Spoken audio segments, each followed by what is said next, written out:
Notre sens, à notre avis, nous disons d'abord merci au peuple la patience et aussi nous présentons nos félicitations aux nominés pour s'être retrouvés dans ce gouvernement qui vient de sortir. Sortir en retard, oui, parce que beaucoup s'attendaient. On ne pouvait même pas espérer peut-être qu'au-delà de 2 mois, on pouvait toujours continuer à attendre. Bien sûrement, il y a eu certains non-dits que peut-être nous on ignore, ce qui a fait que le gouvernement prenne du temps pour qu'on arrive à avoir cette équipe qu'on vient de nous présenter. Et par rapport à la taille de ce gouvernement, vous savez madame, je n'ose pas croire qu'il y a un ministère qui va avoir des tâches dévolues à un autre. À chaque ministère correspond une tâche bien appropriée. Et aussi, vous devez retenir que nous avons un pays continent.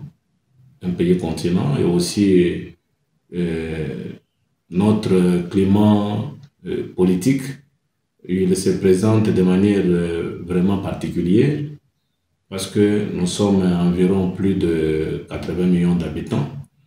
Alors, lorsque on voit la taille du gouvernement, il y a lieu de voir l'importance de la population que ce gouvernement représente. Nos dirigeants ont estimé qu'avec 55 ministres, on peut réussir à trouver solution aux problèmes de notre peuple.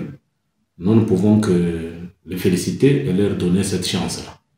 Parce que personnellement, je n'ai jamais été directement pessimiste, je reste optimiste et surtout déterminé à encourager ceux qui s'engagent pour assister et surtout essayer tant soit peu de trouver solution aux problèmes de notre peuple. Nommer un ministre et demander au peuple de savoir qui on peut nommer, c'est deux choses différentes.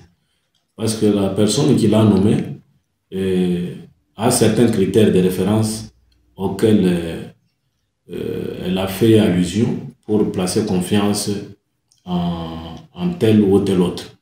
Alors déjà, à l'entrée, nous ne pouvons pas oser dire que tel ne sera pas.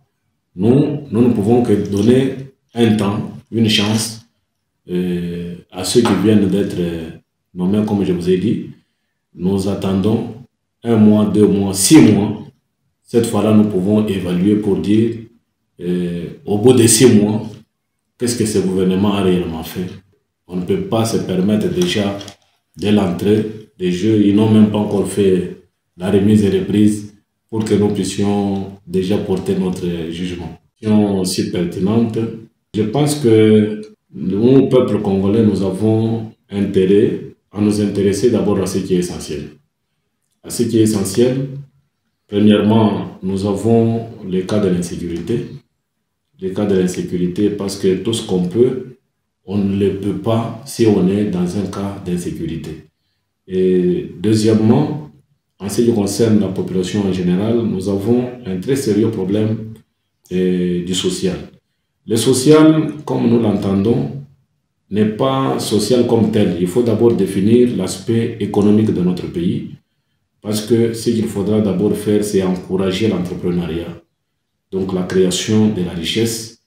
Parce que si nous continuons à être dans ces conditions où nous sommes incapables de promouvoir notre système économique nous-mêmes, de créer nous-mêmes la richesse pour prendre en charge nos problèmes, soyez rassurés, madame, que le problème du social se posera toujours.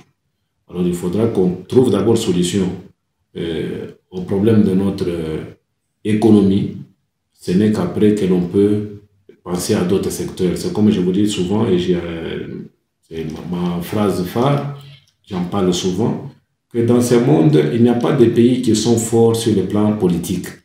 Nous n'avons que des pays qui sont forts sur le plan économique, dont les conséquences économiques influent sur leur positionnement politique.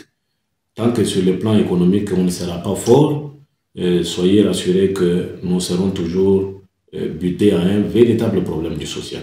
le peuple congolais, c'est que, vous savez, les gouvernants tels qu'ils sont là, et les élus, les nominés tels qu'ils sont là, ils ne sont pas avec nous chaque jour. Hein. Ils sont là où ils sont au sommet. Et c'est à nous, le peuple, de communiquer véritablement les besoins que nous avons, les besoins auxquels nous faisons face. Alors, il n'y a pas que présenter les besoins et aussi communiquer l'actualité, ce que nous sommes en train de vivre.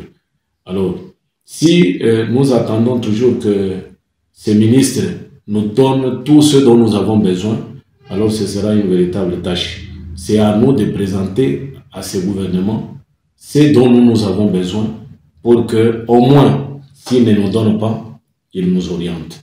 C'est par exemple, quand je parle du secteur économique, ce n'est pas facile que le gouvernement donne de l'emploi à tout le monde. Au moins, le gouvernement peut créer des conditions favorables à l'investissement. Par exemple, des nouvelles sociétés congolaises qui sont en train d'être créées, qu'on accorde un temps, par exemple, aux nouveaux entrants dans les secteurs d'investissement pour être, par exemple, épargnés ou exemptés des paiements d'autres taxes pour leur donner la possibilité de s'insérer dans les secteurs. Alors, si le gouvernement arrivait à créer des conditions favorables à l'investissement, j'ose croire que les Congolais, de manière générale, chacun ce qui les concerne, essayera tant soit peu de trouver solution à ces problèmes. Si nous attendons que tous nos problèmes seront résolus par le gouvernement, alors ce ne sera pas une question qui peut être résolue dans 5 ans.